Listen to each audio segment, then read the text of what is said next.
सत साहिब सतगुरुदेव की जय। बंदी छोड़ कबीर साहिब जी की जय। बंदी छोड़ गरीबदास जी महाराज जी की जय। स्वामी राम देवानंद जी गुरु महाराज जी की जय हो।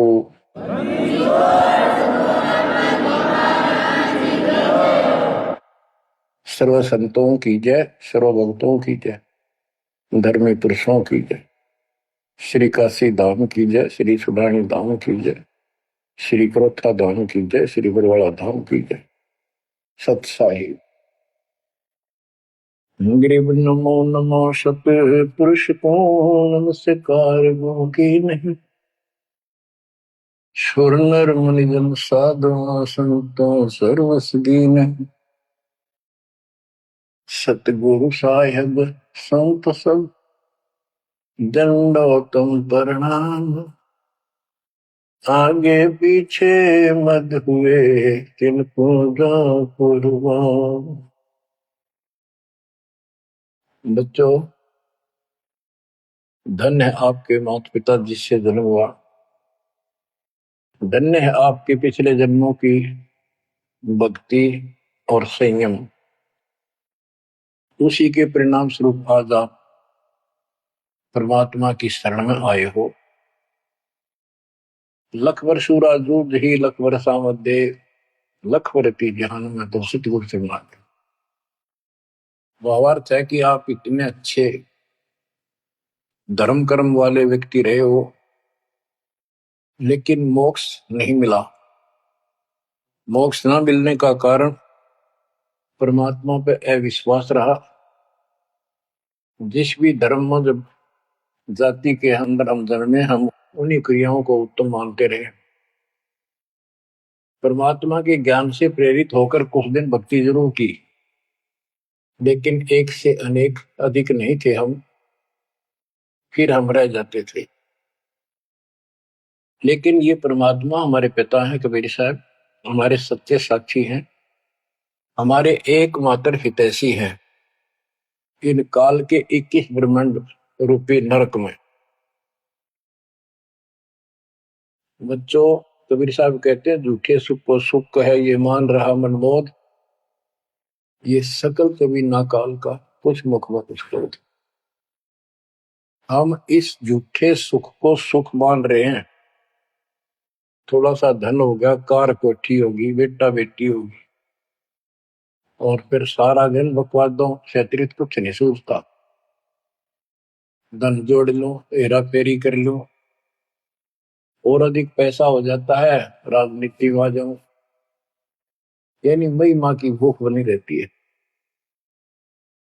और ये हमारे जन्म मरण का मुख्य कारण है।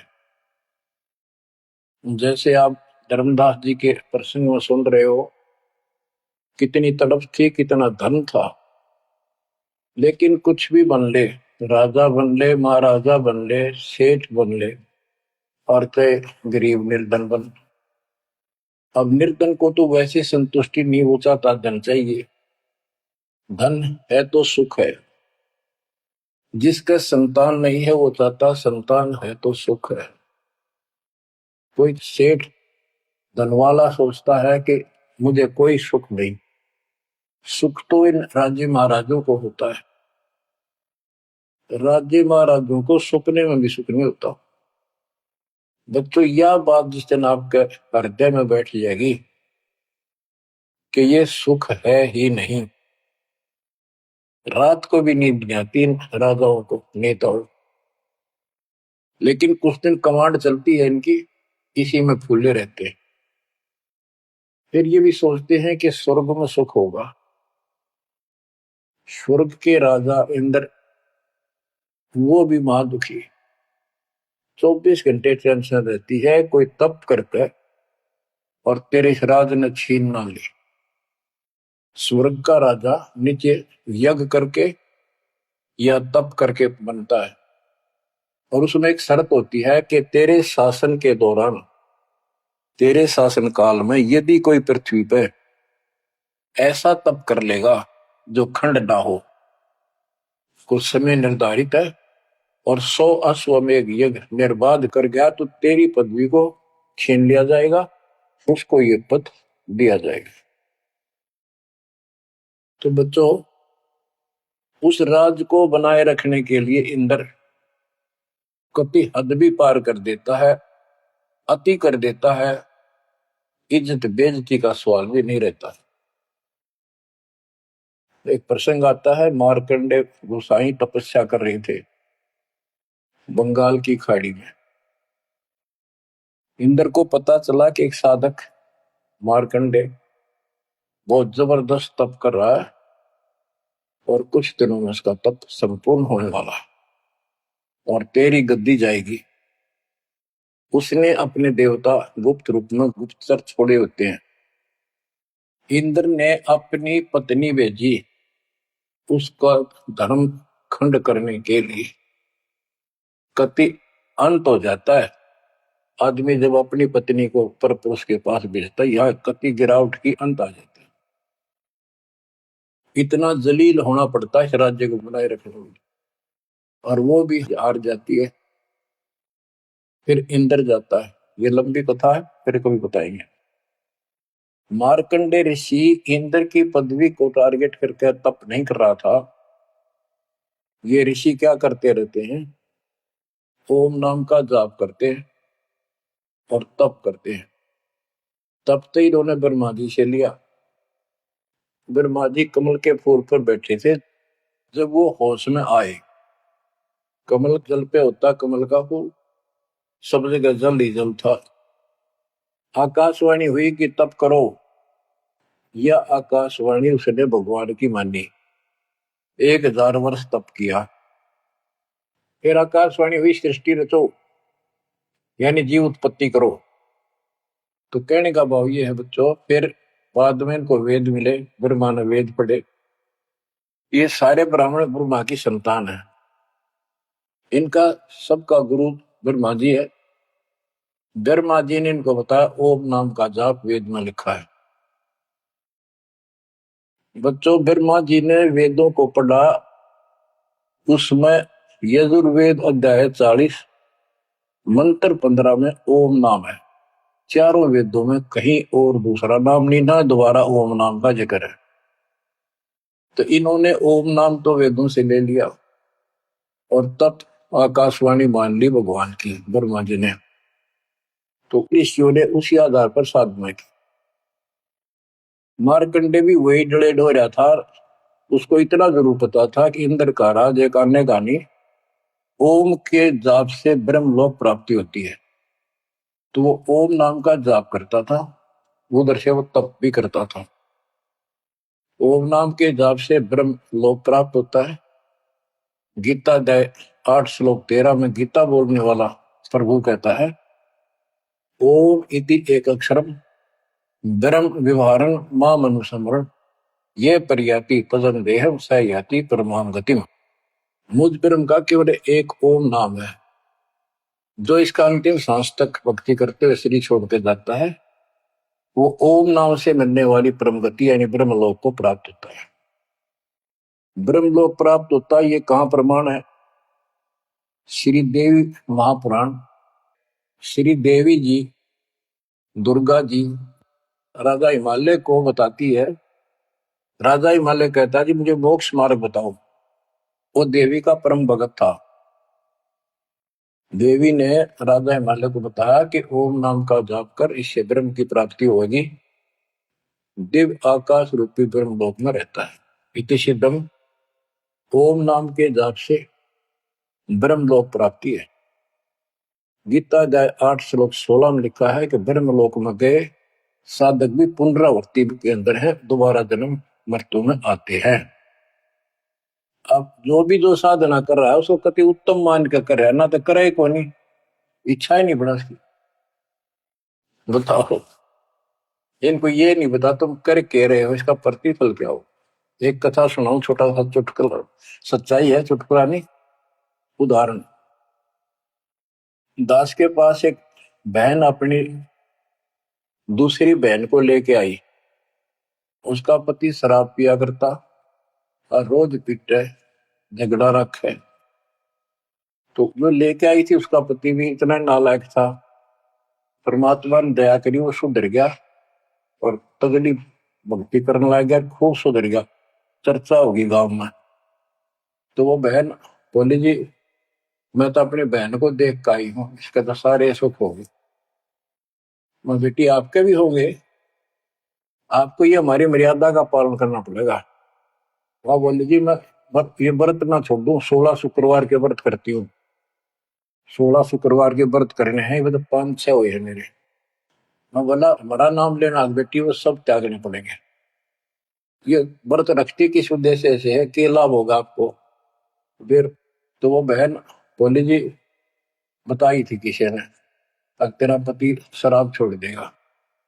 मैं बोला पहले 16 शुक्रवार व्रत के प्रतिफल बताऊं के उसे, इसका लाभ क्या है। ये आन उपासना ये डले ढोने वाले क्या बताते हैं कि एक बहन का पति प्रदेश में गया था और वो 2-3-4 साल तक आया नहीं। उसने किसी ज्योतिषियों से दिखाया, पत्रे हाथ दिखाए, किसी ने बता दिया कि तेरा पति तुझे भूल चुका है, तेरी याद नहीं रही। माता संतोषी के व्रत रख 16, तेरा पति वापस आ जाएगा।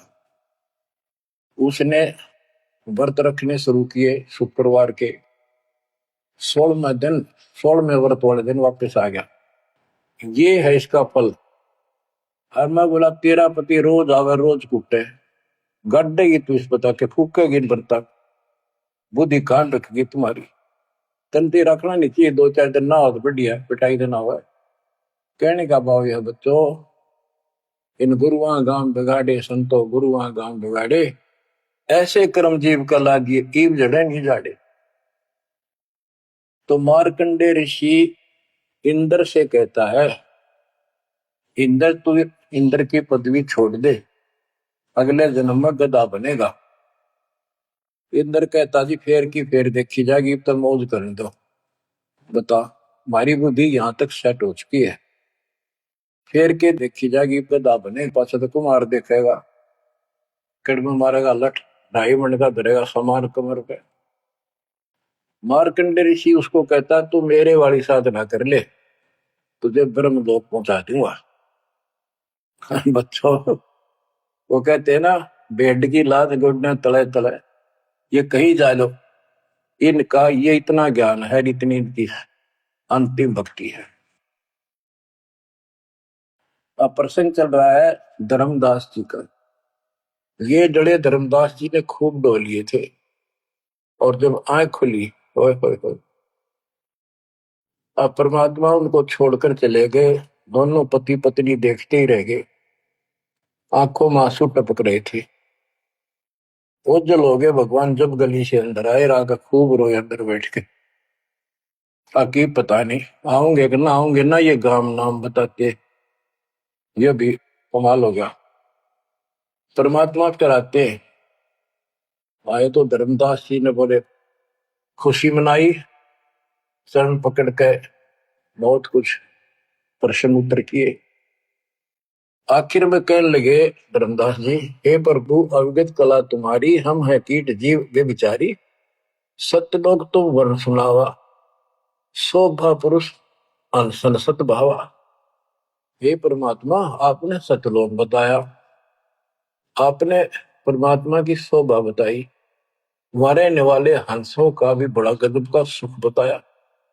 कैसे न देश राज व आही, चित इच्छा पर देख नताई। कि वो कैसा देश है, कैसा लोक है, मेरा मन करता है उसने देखो। परमात्मा बोले धर्मदास ये निर्घनी काया, निर्घनी ये बेकार, इसमें डंगा भरा पड़ा, काम क्रोध लोभ विष्टा थूक ब्लड टट्टी पेशाब, इसमें कैसे दर्शन होगा उस भगवान के। मैं जो बताता हूं तू ऐसे भक्ति शुरू कर दे, और जब शरीर छोड़ के जाएगा तो आपको परमात्मा के दर्शन हो जाएंगे। वहां सतलोक भी देखिए, वहां सारे अपने बहन भाइयों में खुशी करे ना। धर्मदास निर्गनिकाया, यह तन पुरुष दरस के में पाया, इस तन में भगवान कैसे दिखेगा। तन ठीक का जो पूरा हो भाई, सतलोक तो देखो जाए। जब ये तेरा शरीर का समय पूरा हो जाएगा जीवन, फिर इसको छोड़ के सतलोक देख ली जाके।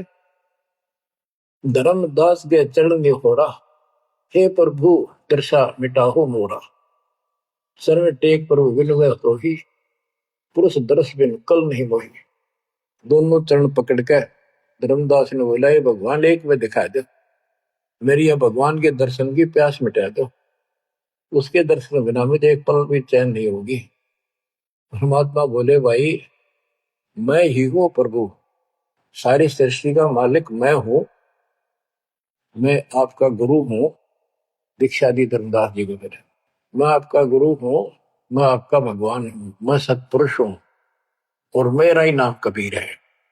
लेकिन उसके आवाज समझ में नहीं आई और बार बार यही कहने लगा, भगवान के दर्शन करा दे, भगवान के दर्शन करा दो, जब मेरी आत्मा मानेगी। बच्चों विचार करो, पहले हम किसी की भी भक्ति शुरू कर दी, राम की, कृष्ण की, शंकर भगवान की, विष्णु भगवान की, किसी की भी, और सब स्वर्ग बताया करते। कदे इस मन भाई का अगला स्वर्ग दिखाओ, हमने जब मानूंगा। पर जब ठीक ठिकाना आता है, ये मन अड़ियल घोड़े की तरह अड़का खड़ा हो जाता है। तीसरे केवल बकवाद करवानी, अच्छे राह पर लगते समय सौ बाधा पैदा करता है। ये मन अड़ रहा था। गुप्त भय प्रभु अविगत ताता, धर्मदास मुखावन बाता। जब इतनी जिद करी, परमात्मा अंतर ध्यान हो गया और धर्मदास वो खोले रह गया, ना हाँ करे ना बोले, या के बनी क्या कहने लगा, मैं मति हीन कोमती मोहि लागा, मोहि समकोल है जग में बागा, मैं मूर्ख प्रतीत न कीना, अस साहिब के मैं नहीं चीने। अब कौन विधि दर्शन पाऊं, दर्शन बिना मैं प्राण गवाऊं। चरणों दक बिन करुण अग्रासा, तदों शरीर कह धर्मदासा। अब क्या कहता है, मैं बड़ा निकम्मा, मैं दुष्ट आत्मा, मतिहीन, कितना मुंह ला लिया भगवान ने मेरे को, और देख मैं कितनी इज्जत कर गया, मेरे जैसा निर्भाग धरती पर नहीं। मैं मूर्ख, मैंने भगवान पर विश्वास नहीं किया, फिर वो बुरी तरह। इस मन की यह गंदी आदत है। अब कौन विधि दर्शन पाऊं, दर्शन बिना मैं प्राण गवाऊं। चरणों तक बिन करो न ग्रासा, जब लगूं के चरण धोकर नहीं पी लूंगा मैं, अन्न नहीं खाऊं। तजो शरीर कह धर्मदास, नहीं तो मरूंगा। दिवस सात लग अन्न न खावा, भजन अखंड नाम लोला। जो नाम दिया था उसमें डट के भक्ति करता रहा, ना कुछ खाया ना पिया। सातवें दिन पर वो प्रगट दिखाए, धर्मदास पद गए अपलाए। सातवें दिन परमात्मा आए, धर्मदास ने पैर तरफते हुए पड़े पड़े ने पैर पकड़ लिए। दृढ़ श्वासा निपट अधीरा, पड़े चरणन में अक्षीण शरीरा। शरीर बहुत कमजोर हो गया था, धरती में पड़े पड़े न सरक के वाले के चरण पकड़ लिए। कर गए साहिब तही उठावा, शीश हाथ दे अंक मिला। परमात्मा ने उसके अपने हाथ का सहारा देकर उसको खड़ा किया और फिर अपने सीने से लगाया। धर्मदास चरणोदक लीना, चरण पखार आचमन कीना। धर्मदास ने फिर उठ के जल लाया, परमात्मा के चरण धोकर पिए। परमात्मा बोले, हे धर्मदास, प्रसाद कुछ पाओ, कुछ खा लो। कर प्रसाद तो मुंह पे आओ, मेरे पास आओ फिर तो, और फिर मैं तुझे सारा ज्ञान बताऊंगा। तो धर्मदास ने जल्दी जल्दी कुछ खाया। उसका ये टेंशन थी कि चले ना जा। थोड़ा बहुत खाया, पानी पी के पटदे से आगे बैठ गया। धर्मदास का शरनाई, सुन प्रभु अगर अपार, 7 दिवस कहाँ रहे, कौन देश पगडार। तो परमात्मा से पूछने लगा है, भगवान आप कहाँ रहे, कैसे कैसे रहे, कहाँ गए। फिर उसी बात पर आकर गया, हे प्रभु चिंता गण करो मोरा, पुरुष दर्श देव करुण हो रहा। मैं हाथ जोड़ू, आपके निहोरे निकालूं, मुझे भगवान के दर्शन दिखा दे। परमात्मा कहते धर्मदास ये हट का कर हो, मानो शब्द शीश पर धर हो। मैं तो कहूँ वो मान ले तू, हमरे गहे पुरुष पे जय है, बिना गहे वो हजार न पे। अब मेरे नाम को तो ठीक से जप, मैं मिल गया गुरु के बिना उस भगवान की प्राप्ति नहीं हो सकती। हमसो पुरुष ऐसा आही, जल तरंग जल अंतर नाही।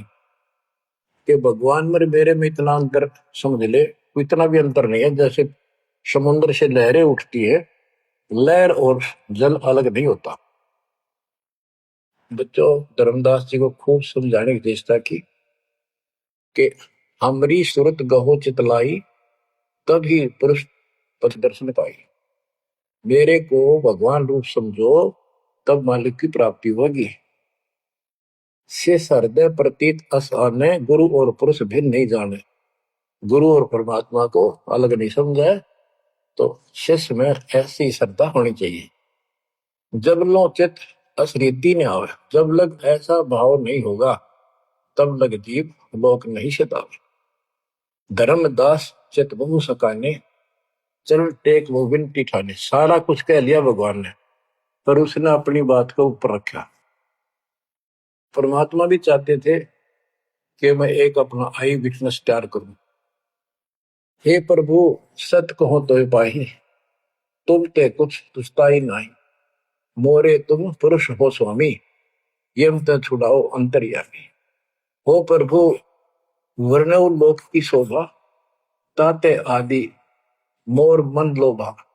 आपने इतना सुंदर लोक बताया, वहां के इतने सुख बताए, तो इसलिए मैं देखना चाहता हूं। तब लीला बहुत हम देखा, आपके चमत्कार मैंने बहुत देख ली। पुरुष दर्श बिन रह ये रेखा, भगवान के दर्शन नहीं कर लूंगा, इतना मेरे मन का दोष निकले नहीं। जो किंकर पर हो दयाला, तो छिन में होएगा पुरसाला। कि मेरे दिल का कांटा जब निकलेगा, जब आप यह दया कर दोगे। तब परमात्मा ने कहा, धर्मदास ठीक है, चलो। बच्चों, उस समय परमात्मा कबीर जी और धर्मदास अकेले उसके एक बगीची सी थी, उसमें थे। दोनों ही जने थे। धर्मदास जी की आत्मा को लेके परमात्मा ऊपर चले गए। पीछे से लोगों ने देखा, घर वालों ने जाके देखा, धर्मदास आया नहीं, क्या हो गया। वो बेहोश पड़ा, जैसे कोमा में होता है, मरा नहीं। 3 दिन तक ऐसा रहा। मालिक को ऊपर लेके गया। धर्मनी जो ऐसो चितके ना, तन तद चल लोक प्रवीणा। छोड़ इस शरीर को, चल मेरे साथ। राखो तन गौर ले हंसा, ता पहुंचे जा काल ही संसा। क्षण एक में पहुंचे जाई, अवगत लीला लखे को पाए। शोभा लोक देख सुख माना, उदित असंख्य शशि और भाना। इतना प्रकाश उस लोक का, जैसे असंख्य सूर्य और चांद उदय हो गए हो। परमात्मा कबीर जी जिंदा बाबा के रूप में थे। जब सतलोक में पहुंचे, और जब उस परमात्मा के महल के सामने सतलोक में संतरी खड़ा था, परमात्मा बोले, भाइयों, मृतलोक से एक हंस आए हैं, धर्मदास इनका नाम है, और इनको वह परमात्मा के दर्शन कराओ सतपुरुष के। द्वारपाल ने एक और भगत को बुलाया और कहा, इनको सतपुरुष के दर्शन करा के लाओ, महल में ले जाओ, दरबार में। जब वो लेके चला धर्मदास जी को, बहुत से भगत और आगे हंस हंसनी, यानी जैसे यहाँ भगत कहते हैं वहां हंस कहते हैं, भगतमती कहते हैं, वहां हंसनी कहते हैं। हंस का अर्थ है, हंस एक पक्षी है जो बुगले जैसा होता है, कति सेम टू सेम। लेकिन उसका गुण ये होता है, वो मांस मच्छी नहीं खाता, भूखा मर जाएगा, केवल मोती खाता है। अर्थात संत भगत वो होता है जो सब बकवाद छोड़ दे, केवल राम नाम के मोती सेवा सुना जानकर है, उनको हंस कहते हैं। तो काफी हंस इकट्ठे होकर आगे भगत और हंसनी भगतमती। बच्चों, जैसे दास बताता रहता है जो बच्चे स्कूल में सुख लेना चाहते हैं और वहां बकवादों में लगे रहते हैं वो सदा दुखी होते हैं। अपनी पढ़ाई पूरी करके बढ़िया नौकरी मिल जाए फिर नाचो गाओ, वहां सुख लो सारा। नाचने गाने का मतलब यहाँ पृथ्वी लोक पर रहना नहीं। भाव ये है कि जब आप सतलोक चले जाओ तो वहां मौज करियो सारी है। यहाँ का नाचना कित का गाना, एक पलक में पता नहीं क्या हो जाए। तो जैसे सतलोक में दूसरे धर्म वाले कई कहते हैं, तो सतलोक की महिमा बताते हैं कि सतलोक में प्रकाश ही प्रकाश है, वहां और कुछ है ही नहीं। वो आत्मा उसमें ऐसे मिल जाती है जैसे बूंद समुद्र में। ये पूरा राधा स्वामी पंथ, सच्चा सौदा वाले, सरसाले देव गुरुदेव वाले और भी सब इस यह रटला रहे, वहां कुछ नहीं है। और आंखों देखा धर्मदास क्या बताता है, वाणी पढ़ता हूँ, ये वैसे लिखी हुई है पुराने समय की, शुद्ध नहीं है इतनी, लेकिन अर्थ गजब का है इसका। कहते हैं जित देखा जगमग झलका ही, देखत हर्षित भय ही है भाई। धर्मदास ने जहां देखा इतनी सुंदरता प्रकाश में गजब का नूर चमक, देख देख खुश हो रहा है।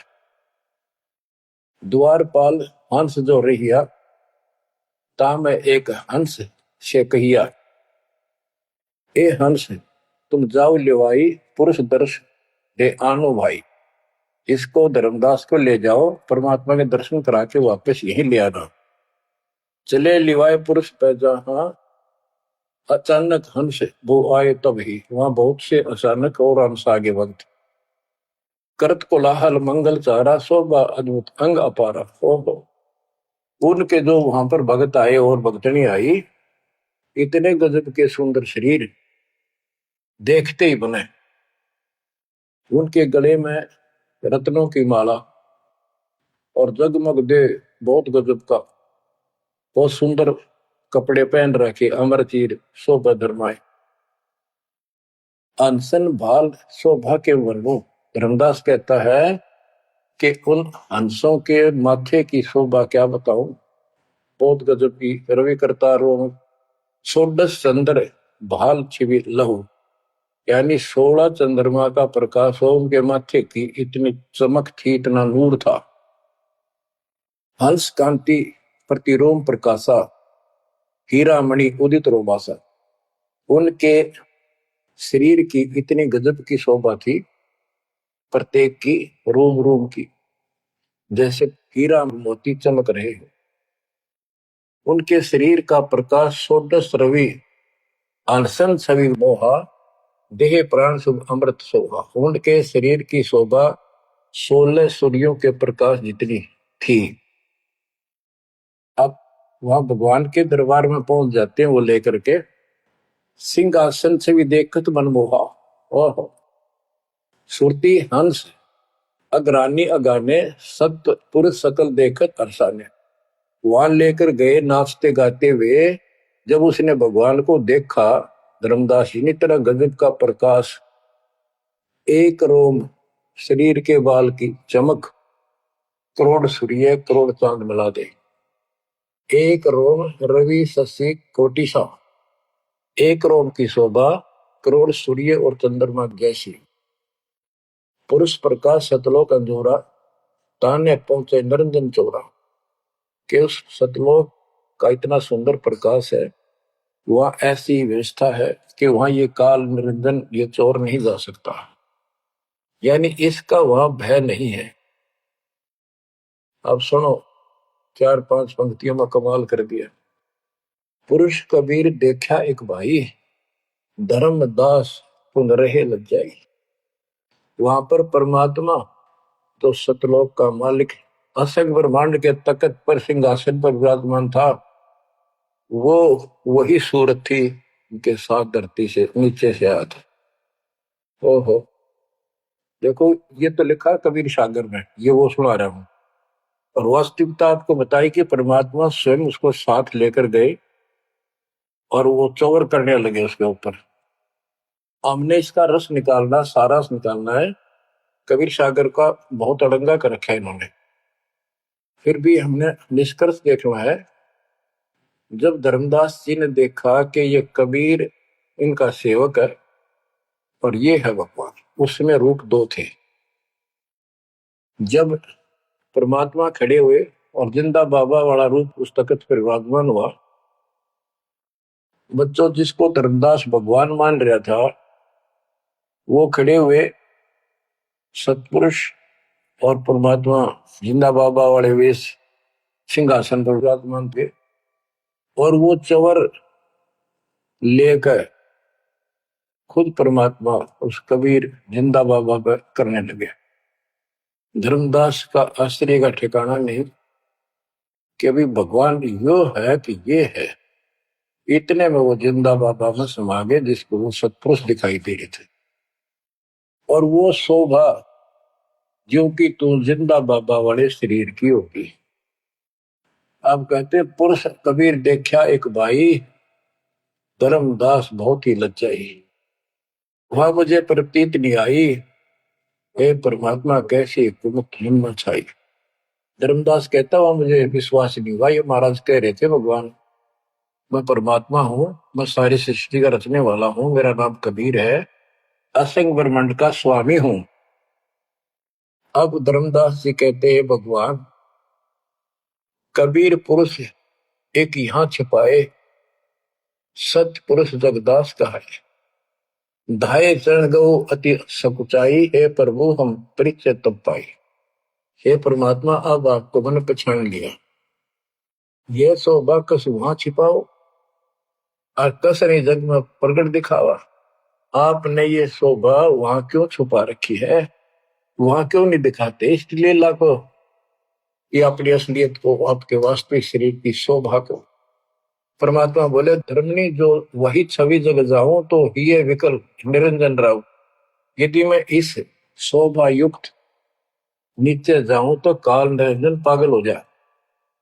और मैंने उसको वचन दे रखा है कि मैं अपना ज्ञान समझा के जीव को लाऊंगा। और वैसे बच्चों परमात्मा आज हमने ले जा, हम टिक नहीं सकते वहां पर, भूल जाओ इन बातों में, ये तो कहने की बातें हैं। उदाहरण देता हूँ, कबीर साहब कहते हैं हम मोहम्मद को वहां ले गए, इच्छा रूपी सतलोक निरे हो, उल्ट मोहम्मद महल उठाया, दूध धीरे थे कलमा था। यानी हम हजरत मोहम्मद जी को ऊपर लेकर गए थे कि ये समझ गया तो इन सब इसने लाखों त्याग कर रखे, सबको बता देगा। लेकिन नीचे प्रभुता घनी होगी थी, संगत उबत खूब होगी थी इसकी, और उसके ऊपर प्रभुता पाके भूल गया भगवान को, नहीं इच्छा हुई तो वापस छोड़ दी। उस दिन पाछे आप भी मर गया और वहां प्रभुता भी रहेगी। काल का इतना अजब गजब जाल है बच्चों। तो धर्मदास जी से बोले कि आप नीचे जाओ, धर्मदास जी बोले भगवान ये वहां ना बेचो, यही रख लो मेरे दाता, इस नरक में मत दे। अब मैं नहीं जाऊं दाता वहां पर। परमात्मा बोले भी ऐसे नहीं बात सुनेगी, वहां तुम जा चिंता ना कर, मैं तेरे साथ रहूंगा और सत भक्ति दूंगा, उससे आपकी भक्ति गजब की बन जाएगी और भक्ति युक्त होकर यहाँ आएगा, वैसे यहाँ ठिकाना नहीं मिलेगा तेरे। और दूसरी बात है कि तूने सब कुछ देखा है, नीचे औरों को बता, तेरे भाई बहनों को विश्वास होगा। धर्मदास कहता है मोहे राख लियो महाराज हमसे बिगड़ी है, मोहे राख लियो महाराज हमसे बिगड़ी है, बिगड़ी है महाराज हमसे, बिगड़ी है महाराज हमसे, बिगड़ी है तुम्हें नांगा लो महाराज, काल की नगरी है तुम्हें ना भेजो महाराज, काल की नगरी है। रो बुरी तरह, जैसे किसी ने आग में धकाया करे जबरदस्ती मर तो कर राख लो महाराज, हम गंदे इंसान से। अब पता चला वो सारे भक्तों ने बताया तुमने ऐसी गलती करी थी भाई, इसलिए दुख पा रही कि हमने खुद बिगाड़ी अपनी किस्मत। तुम रख लो दाता, ना वे जो मेरे मालिक पैर पकड़े रोवे। परमात्मा बोले भाई ऐसा ना कर, वापस चल और वहां पर मैं तेरे साथ रहूंगा, भक्ति कर, कोई दिक्कत नहीं आने दूंगा मैं तेरे को, चिंता ना करी, तेरे पीछे पीछे न फिरूंगा मैं। और ये सारे ठाठ मैंने दे रखे थे तेरे को वहां पर, निकाल तो सारा कचू मन निकाल दे 1 मिनट में। धर्मदास को फिर हौसला हुआ और तीसरे दिन शरीर में वापस आया। आसपास सारे रिश्तेदार भी आ गए 3 दिन में। सारा गांव क्यों सेठ था, पैसे वाला था, लोग जोरदे बैठे, ना मरता ना जिंदा, इसका क्या हाल हो गया। परमात्मा ने बताया मैं काशी में हूं, एक दुल्हे का काम करता हूं, मेरा नाम कबीर है, मेरा गुरु रामानंद जी है, स्वामी रामानंद, जो वहां के प्रसिद्ध संत हुआ करते थे। धर्मदास जी सचेत हुए, उठे तो देखा चारों तरफ हाहाकार मच रहा, वो जिंदा हो गए तो एकदम खुशी की लहर आ गई। आमने भी रोए तो वो कहने लगा क्या हो गया तुमको। वो बोले आप तो मर गए थे, ना मरो थे ना जियो थे, अचेत पड़े थे, बेहोश थे, हमको टेंशन हो गई थी कि मरेंगे। तब उसको विश्वास हुआ, नहीं तो स्वप्न मानना वो, ये मन इतना दुष्ट है, इतना उल्टा चल रहा है, जब ठीक ठिकाने की तरफ चलता है जीव, परमात्मा कसर नहीं छोड़ते, ये उसका बाप है। तो तब धर्मदास को विश्वास हुआ, रे तेरे की सचमुच मैं तो सचखंड गया, सतलोक गया था। फिर उनको बताने लग गया सारी, मैं वहां गया था, सतंदा बाबा भगवान है, खुद है, सारी सृष्टि के रचने वाले हैं, ब्रह्मा विष्णु महेश, तब के सामने कुछ भी नहीं है। तो रिश्तेदार आए थे तो चले गए, पागल हो गया, बांटन दे, जिंदा हो गया, शुक्र है। लेकिन जिसका लागे वो तंदर है। धर्मदास काशी पहुंचे और देखे दुल्हे के रूप में बैठे, वो सूरत क्यों की त्यों चरणों में पड़ गए। आसपास के कॉलोनी के लोग आगे बुलाए, बताओ पूछे कौन है, ये सेठ है, ऐसे ऐसे कांधोगढ़ का प्रसिद्ध सेठ है। और सब नौके देख किसी पागल हो रहे लोग इस नीरू के पुत्र को भगवान मानते हैं, इनकी अकल पर पत्थर पड़ी। यानी जुलाहे भी ये बात बोल रहे, जो देखा वो यही कहे। धर्मदास जी ने चरण पकड़ कर छोड़े नहीं, परमात्मा गलती बहुत होगी, हे दयालु माफ करो। जब परमेश्वर ने उसको कहा बच्चा तेरा दोष नहीं, इस काल में सबकी बुद्धि फेर रखी, और जो भी ये सारा संसार आपको दिखाई देता है ये कुछ भी नहीं है। 1 सेकंड में मृत्यु हो जाती है इंसान की, और फिर कुत्ते गधे बनाकर छोड़ देता है। इसने तो सच्ची भक्ति करने नहीं देनी, या सच्ची भक्ति या जैसी भी आस्था मैं ही जीवों की बनाए रखे हुए हूं। उस टाइम तो धर्मदास जी सारी मान्य था, वो बात ही नहीं रही। अब परमात्मा बोले धर्मदास आप अपने घर जाओ, और बच्चा मैं वही आऊंगा तुम्हारे पास। धर्मदास बोला जी आइयो, मेरा बेटे ने भी समझाइयो, और आमनी ने भी सतनाम दिया, बेटा भाई मैं आऊंगा पक्का। धर्मदास से ले गए परमात्मा वहां, आमनी को उपनाम दिया। और धर्मदास जी बोले जी मेरा एक पुत्र है नारायण दास, उसको भी समझाओ। धर्मदास जी ने नारायण दास बुलाया कि आजा भाई, गुरु जी आई, भगवान आ रही है। बैठ गया, परमात्मा ने जो ज्ञान सुनाया उठ के चल पड़ा। फिर बुलाए तभी नहीं आया, अगली बार भगवान ने खूब कह लिया बुला लिया भाई तेरे बेटे ने नाम दे दूंगा। धर्मदास गया, बेटा आजा, नारायण दास कल्याण हो जाएगा, काल के जाल में फंस गई। वो कहता पिताजी आपकी मति मारेगी, इस जुलाए ने आपको बुद्धि भ्रष्ट कर दिया, देवताओं को छोटा बताता है ये देवताओं की निंदा करता है, मैं न इसके दर्शन भी करूं। धर्मदास ने खूब कह लिया पर लड़का मानना नहीं। धर्मदास जी रोने लग गया महाराज के चरणों में। दाता एक का पुत्र मेरा हरिकाल के मुंह में जागा, दया करो दाता, इसको शरण में ले लो दाता। हे भगवान, मैं बहुत दुखी हूं। परमात्मा बोले बेटा मैं समझाऊं तू समझावे और इसकी मां समझावे, कि तुम्हारे से ज्यादा इसका हमदर्द कौन हो सकता है। जब ये आपकी नहीं मानता तो भाई इसको छोड़ दो। ये महाराज ने के छेड़ा जाता है, ये महाराज समझाओ इसने। परमात्मा बोले भाई यू काल का दूत भेज रखा तेरे घर पे, कति चौगर ते तो बांध रखा तू, या बात मान ले मेरी। अब काल का दूत का धर्मदास का दुख हुआ इस बात का। आए इकलौते पुत्र ने गुरु जी काल का दूत क्यों बता रहे हैं। परमात्मा बोले कि तेरा बेटा कहां पर है, उसको एक बार ले आया यहाँ पर। धर्मदास बोले बेटा चल तो कुछ ना सुनिए, बैठ जाओ बस। वो आ गया। परमात्मा ने उसकी तरफ ऐसे आशीर्वाद वाला हाथ किया और धर्मदास से बोला देख ये है तेरे बेटे की बॉडी के अंदर, इस शरीर के अंदर यू काल बैठा। उसका शकल देखी उसने छोरे के अंदर से, वो वास्तविकता थी उसको काल के दूत की।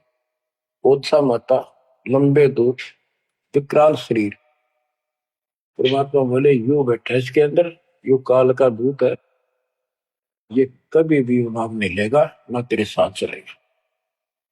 जब धर्मदास बोला नारायण दास है, जा बेटा जा जा, कर ले काम कर ले काम।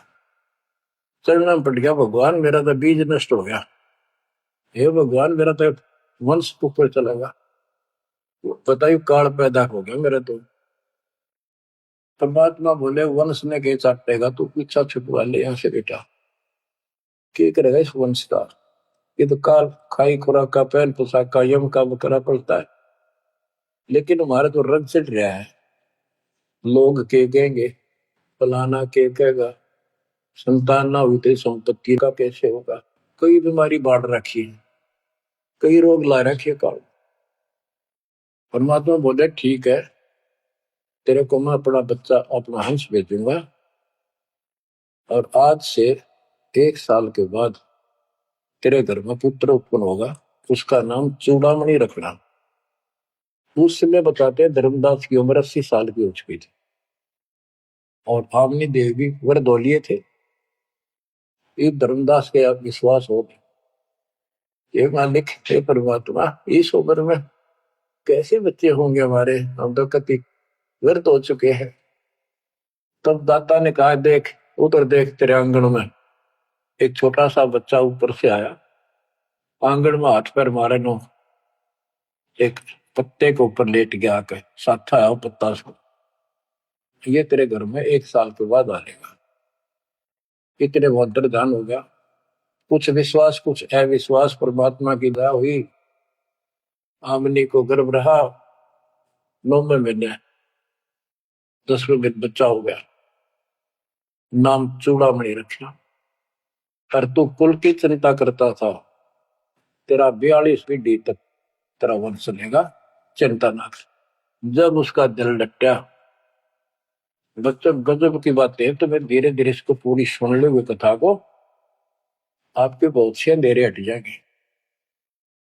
अब परमात्मा ने चूड़ामणि शाना हुआ, उसको दीक्षा दी, उसी को धर्मदास जी को भी गुरु पद दे दिया था। पर बोला तो किसी ने मंत्र ला दिया, सारा सार नाम तक दे दिया उसको, और कसम खवा दी कि ये नाम किसी को नहीं बताएगा।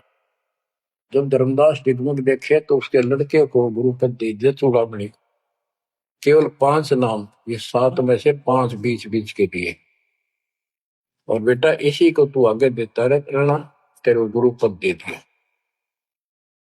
परमात्मा की कोशिश थी ये मंत्र करते रहेंगे, इनको मनुष्य जीवन मिलते रहेंगे, भगवान की आस्था इनमें बनी रहेगी, कुछ लाभ होते रहेंगे, और इस बिजली पीढ़ी तक जाना था उनको। लेकिन धर्मदास को बता दिया था कि काल मेरे नाम से 12 पंथ चलाएगा, जो सारे गलत साधना करवाएगा, और तेरे वंशज तेरे परिवार वाले 6ठी पीढ़ी में जाके ये असली नाम भी छोड़ देंगे। एक टकसारी पंथ होगा, उसकी साधना शुरू कर देंगे, जो एक आने की नहीं होगी। जो ये सारे धर्मदास वाले दामा खेड़ा वाली गद्दी में वो टकसारी वाले की साधना चल रही है। वो 5 नाम भी गए। फिर धर्मदास रोने लग गया, हे मालिक इनका उद्धार कैसे होगा। और माता बोले मैंने कुल दिया तेरा 42 वंश तेरे, उद्धार उसका होगा जो मैं भेजूंगा एक संत भगत अपना दास, उससे तेरे पीढ़ी वाले नाम लेंगे या सारा संसार लेगा, सबकी मुक्ति हो जाएगी। बच्चों, परमात्मा की असीम रजा है, आप ये सत्यनारायण कथा सुन रहे हो और सुनते रहो। मुश्किल से ये अमर कथा मिली है सुनने को। मालिक आपको मोक्ष दे, सदा सुखी रखे। सत साई।